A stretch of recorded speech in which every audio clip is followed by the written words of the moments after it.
Boa noite, queridos, graça e paz.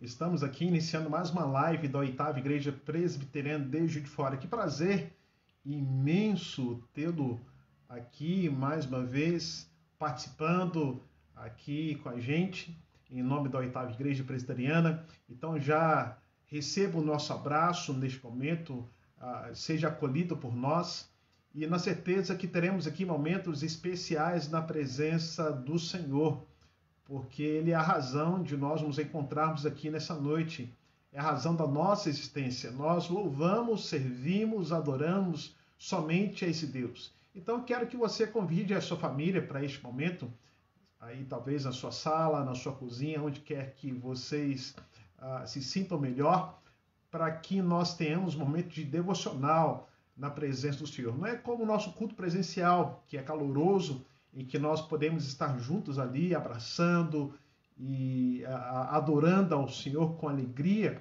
ali na 8ª Igreja, mas o momento que nós estamos passando nos impede, mas isso não nos impossibilita de estarmos servindo ao nosso Senhor com alegria. Então você está na sua casa, eu estou aqui também na minha residência, no meu escritório, e creio que eu terei juntamente com você um momento muito especial na presença do Senhor. Então convide aí os seus queridos irmãos, amigos, para estarem com a gente aqui. Eu já vou estar convidando pessoas aqui, através do Facebook aqui, escrevendo alguns nomes de alguns irmãos, para que eles estejam aqui também com a gente. E faça o mesmo, compartilhe desde já na sua página do Facebook, para que outras pessoas também possam visualizar e estarem conosco neste momento de alegria e de celebração ao nosso Deus. Como nós falamos aqui em nome da 8ª Igreja Presbiteriana de Juiz de Fora, situada lá no bairro Benfica, na rua Henrique Dias 610, ali indo para Nova Benfica. Nessa semana passada, dia 27 de junho, nós completamos 10 anos de história, né? Mais um ano de alegria que Deus nos permite aí estar à frente dessa igreja amada e juntos nós estarmos servindo ao Senhor ali. Então, parabéns para nós, a 8ª Igreja Presbiteriana de Juiz de Fora. Parabéns para cada um dos irmãos que tem participado dessa história tão linda e que certamente Deus nos permitindo, faremos muito mais histórias na cidade de Fora, mas também ali na Zona Norte, ok? Queridos, nós iremos orar neste momento, colocando a nossa vida diante do Senhor, clamando para que Deus, de fato, Ele nos abençoe na ministração da sua palavra, que Ele tenha liberdade de agir em nosso meio, na minha vida, mas também na sua vida que está aí neste momento, e na certeza de que o agir de Deus em nossa vida é algo imensurável, né? Que a gente não pode falar da sua grandiosidade. Apenas externamos, mas talvez não compreendamos o quanto Deus tem sido bom para conosco.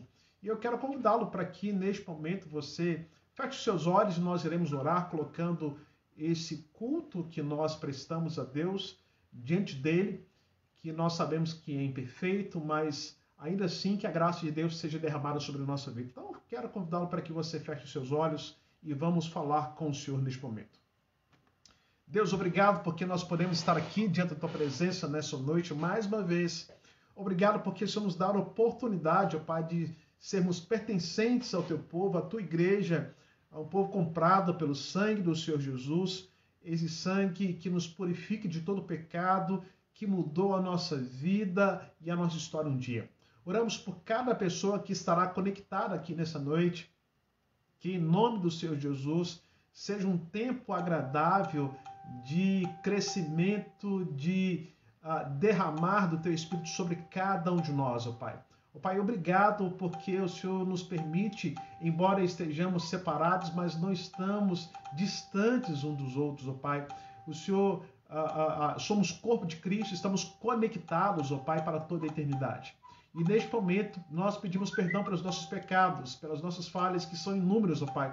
Se temos falhado em algumas áreas da nossa vida, que neste momento o Senhor derrame graça sobre nós, e nos perdoe, Pai, diante de tantas falhas que nós cometemos. Obrigado por tudo que o Senhor tem nos dado, nós oramos em nome do Senhor amado Jesus. Amém. Queridos, eu quero antes também dar as minhas condolências a uma família enlutada nessa noite, né? A família de Luiz Carlos Heller, presbítero, que serviu na quinta igreja, mas também ali na primeira, e hoje ele veio a óbito causado por um câncer. Nós estivemos ali com os familiares, amigos, nos despedindo. Então, o nosso abraço a Juliana, a esposa, a mãe e os irmãos deste momento, e receba aí o consolo da parte do nosso Deus nessa noite. Querido, eu quero convidá-lo para que você abra a sua Bíblia no livro dos Salmos, né, capítulo 133, iniciando este momento aqui de louvor e adoração. O Salmo 133 é um texto que eu gosto demais e que faz parte da oitava igreja presbiteriana. Todo o tempo que nós estamos nos reunidos ali, lembramos desse texto tão clássico que retrata um pouco daquilo que nós somos. O Salmo 133 diz o seguinte: ó, como é bom e agradável viver unidos, irmãos. É como óleo precioso sobre a cabeça, o qual desce para a barba de Arão, e desce para a gola de suas vestes. É como o orvalho do Hermon, que desce sobre os montes de Sião, e ali ordena o Senhor a sua bênção e a vida para sempre. Que bom! Como falar de comunhão nesse momento de isolamento, né? Como nós falamos, nós estamos distantes, mas não separados. Estamos ligados pelo nosso Senhor Jesus. Estamos como igreja, congregando, embora em suas casas, ainda estamos interligados uns com os outros. Somos a oitava igreja. Tendo estrutura ou não, ali na rua Henrique Dias, somos a oitava igreja. E a igreja somos nós, pessoas, não a estrutura que nós construímos ali, que é um lugar aconchegante agora, que nós estamos terminando aquele espaço, para que ali, em breve, nós estejamos juntos adorando ao Senhor. Então, que neste momento seja um momento de comunhão com Deus, mas também comunhão uns com os outros também, ok? E quero convidá-lo para que juntos nós estejamos, então, adorando ao Senhor com algumas canções, que certamente você as conhece e sabe de cor, e poderá celebrar conosco aqui nessa noite com alegria no coração, porque Deus é bom. Deus é bom e a sua misericórdia, ela dura para todo sempre, ok? Só apenas conectar aqui também no Instagram, para que outros irmãos também estejam conectados nessa live e sejam também abençoados aí pela palavra de Deus, pelas canções que nós iremos entoar e pela comunhão também, ok? Um momento.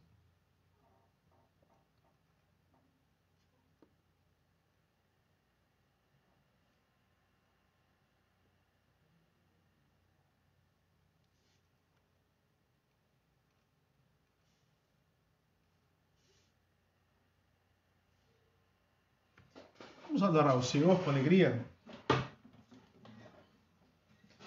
Onde você estiver aí na sua casa, esteja aí com o seu coração voltado para o Senhor, para que neste momento aí estejamos adorando a esse Deus maravilhoso. E é uma canção que é antiga, né? E eu creio que você a conhece e certamente poderá celebrar com a gente aqui neste momento.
Senhor, bom estarmos aqui diante da presença desse Deus e dizer que Ele é santo.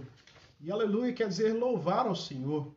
E nós podemos aqui nessa noite ter a certeza que esse Deus é um Deus presente em nossa vida, é um Deus que se relaciona conosco.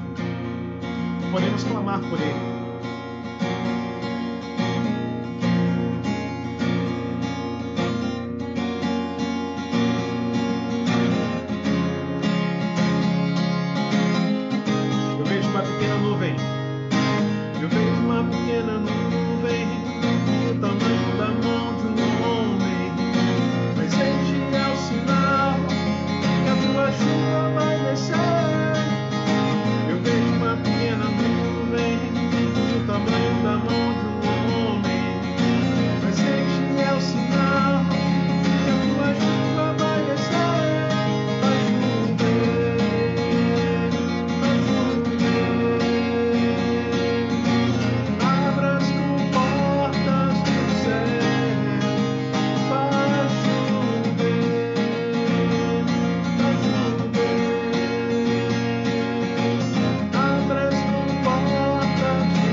Chover sobre nós, a chuva ser o dia e a chuva também temporã. Queridos, nós queremos ministrar o seu coração nessa noite. Eu quero convidá-lo para que você abra a sua Bíblia no livro de Daniel, capítulo 1. Um texto que nós estaremos meditando aqui nessa noite, rapidamente com você. Iremos falar sobre as melhores decisões da vida. A todo tempo nós tomamos decisões, algumas são assertivas, outras nós erramos e lidamos com as consequências dessas decisões que nós tomamos. Se não for a misericórdia de Deus, Deus pode até remover as consequências, mas é natural que as decisões erradas diante dos pecados que nós cometemos, naturalmente iremos sofrer as consequências daquilo que nós escolhemos. E por isso nós iremos meditar um pouco aqui nessa noite sobre as melhores decisões, baseadas aqui no livro de Daniel, profeta, sobre Daniel e seus amigos, levados para uma terra estranha, uma cultura totalmente diferente, e as decisões que eles tomaram diante de uma realidade inóspita e que confrontava a sua fé, e o que eles escolheram, que é uma realidade que todos nós também podemos estar vivenciando em nossa vida, e certamente eu creio que você também saberá tomar as melhores decisões para a sua vida. Apenas o verso 8 do capítulo 1 diz o seguinte para nós: resolveu Daniel firmemente não se contaminar-se com as filhas iguarias do rei, nem com o vinho, nem que ele bebia. Então pediu ao chefe dos eunucos que lhe permitisse não contaminar-se. Eu vou ler mais uma vez, de novo. Resolveu Daniel firmemente não contaminar-se com as finas iguarias do rei, nem com o vinho que ele bebia. Então pediu ao chefe dos eunucos que lhe permitisse não contaminar-se. Queridos, quem conhece a história de Lutero, em 1546, que este homem ele veio a falecer, mas em 1520, o Papa Leão X, ele incomodado, escreveu um documento exigindo a retratação de Lutero sobre a pena de excomunhão. Lembrando que Lutero ele prega as 95 teses ali na porta da igreja de Wittenberg, na Alemanha, e ele fala contra a simonia, contra as indulgências, alguns erros que a Igreja Católica cometia naquele momento, e ele confrontava as pessoas a retornarem às Escrituras, entendendo que o justo ele viverá pela fé. E em praça pública, Lutero ele respondeu ao Papa Leão X simplesmente queimando aquele documento em praça pública. E naquele momento, então, foi instaurada uma crise política na Alemanha. E Lutero foi posteriormente convocado a se retratar. Mas quando ele chegou ali diante de Worms, né, foram apresentados alguns livros de Lutero, escritos por ele, sobre as suas crenças, sobre salvação e tantos outros temas teológicos que precisavam ser pensados naquele momento. E quando perguntaram se aquela autoria era dele, ele disse sim, né? E depois fizeram uma outra pergunta para Lutero: você concorda com tudo aquilo que você escreveu? E Lutero, um pouco ressabiado, pediu um tempo, então deram 24 horas para ele. E no outro dia, ou seja, no dia seguinte, ele respondeu o seguinte para aqueles homens: a menos que eu possa ser refutado e convencido pelo testemunho da Escritura por claros argumentos, vejo que não creio no Papa, nem nos concílios. É evidente que todos eles, consequentemente, erram e se contradizem. Estou convencido pela Santa Escritura, citada por mim, e minha consciência está cativa à palavra de Deus, e eu não posso me retratar. Não posso agir de maneira que fira a minha consciência. Essa foi a melhor decisão que Lutero tomou em sua vida, porque hoje nós somos frutos dessa decisão, que houve um rompimento com o catolicismo e deu surgimento, então, ao movimento chamado protestantismo, e posteriormente ao movimento reformado que nós somos herança. As melhores decisões que nós tomamos em nossa vida, elas estão relacionadas com o Deus que nós servimos. E o texto que nós lemos aqui, ele trata de alguns personagens que eles tomaram decisões na sua vida que refletiram na sua existência e que essas decisões foram pautadas simplesmente em sua fé naquilo que eles criam. É interessante a gente olhar aqui a história desses personagens, que o texto ele começa trazendo uma história do profeta Daniel. O texto ele consegue nos localizar o momento exato de quando aconteceram esses eventos aqui. Diz que no terceiro ano do reinado de Joaquim, rei de Judá, veio Nabucodonosor, rei da Babilônia, a Jerusalém, e a sitiou. Isso aconteceu mais ou menos 3 anos após Neco, né, ter indicado Joaquim como rei. E nesse contexto, os destinos políticos ali da Babilônia mudaram rapidamente por conta da mudança de governo. E nesse sentido, Nabucodonosor, que é o herdeiro do trono e é reconhecido como o herdeiro regente naquele momento, ele precisava mostrar literalmente serviço. Seu pai estava falecido e ele precisava depressa ocupar o trono. E dessa forma, Daniel e seus 3 amigos, companheiros, que logo mais estaremos aqui citando quem são eles são jovens que foram levados para uma terra estranha, mais ou menos 800 quilômetros ali das suas casas, da sua residência, tirados das suas famílias, do seu contexto social. E junto com eles foram levados também os tesouros ali do templo, da casa de Deus, e foi levado lá para ser colocado em Sinar, que era a principal cidade ali babilônica.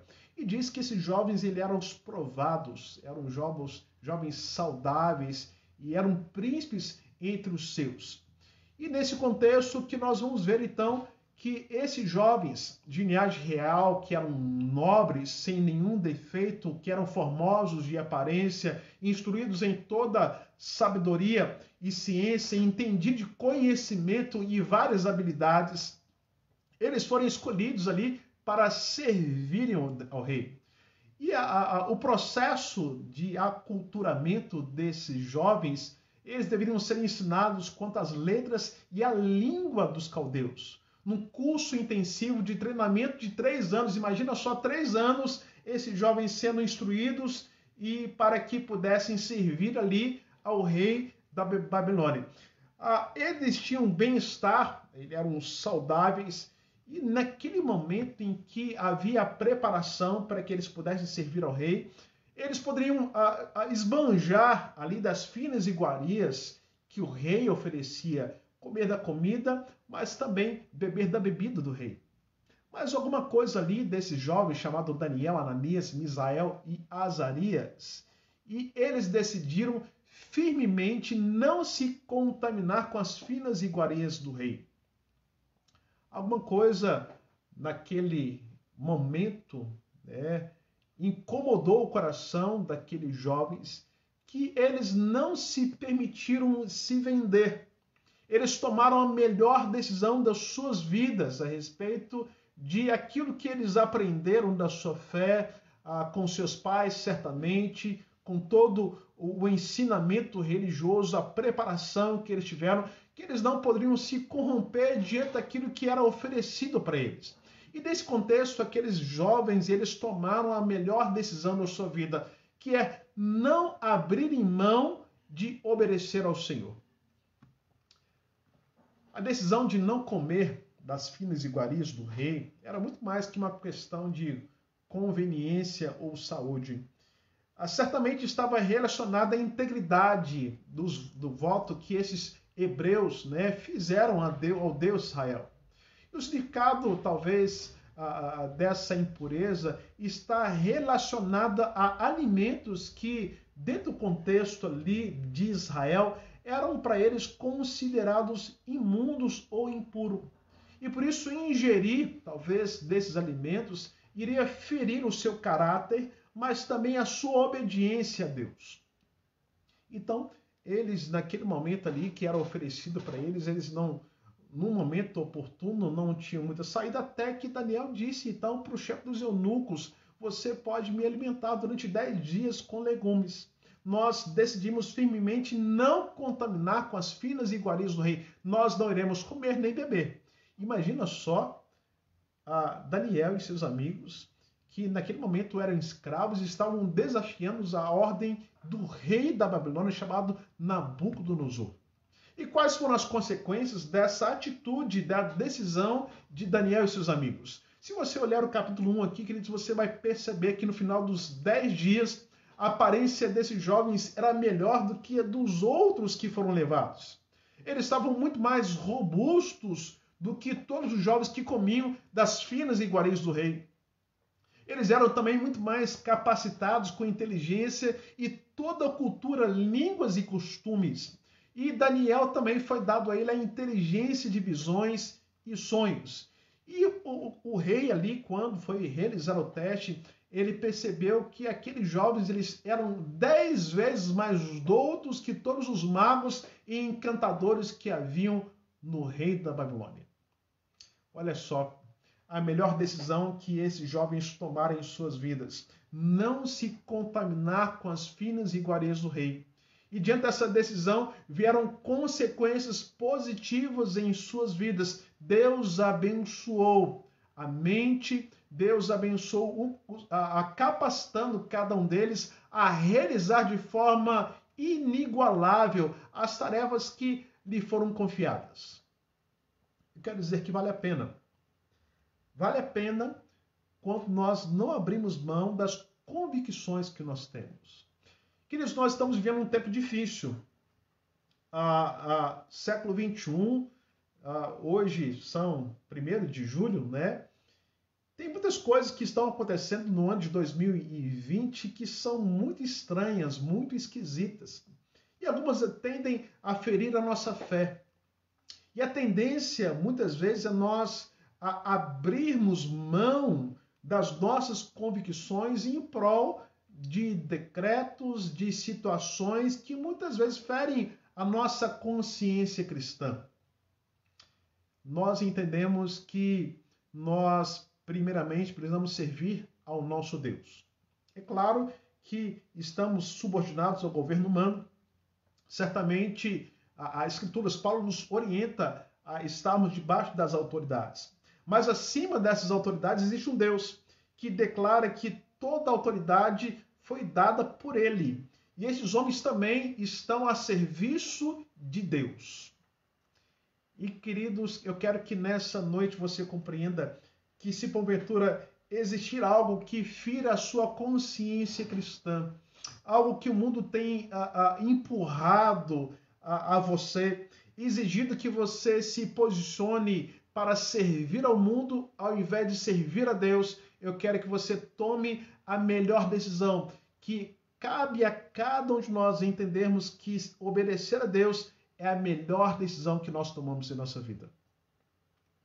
Mas existe uma segunda também decisão que eu quero compartilhar com você nessa noite, rapidamente aqui nessa live. A segunda é que nós não podemos abrir mão, ou seja, nós não devemos nos curvar diante de nenhum outro Deus, a não ser que seja o Deus que nós servimos. Se você for lá no capítulo 3, você verá uma outra ocasião em que esses jovens são testados.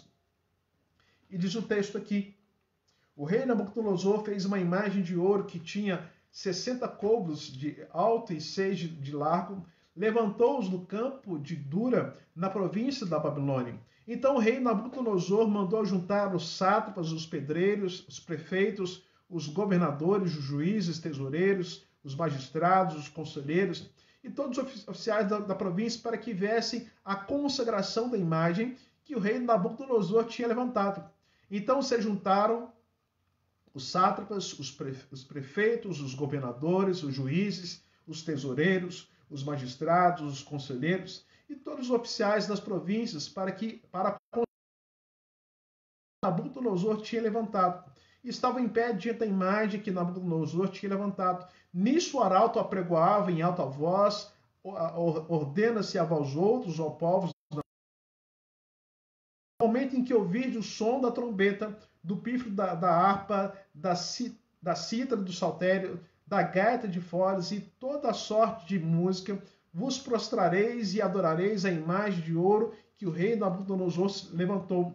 Qualquer que se não prostrar a não adorar, será no mesmo instante lançado fornalha de fogo ardente.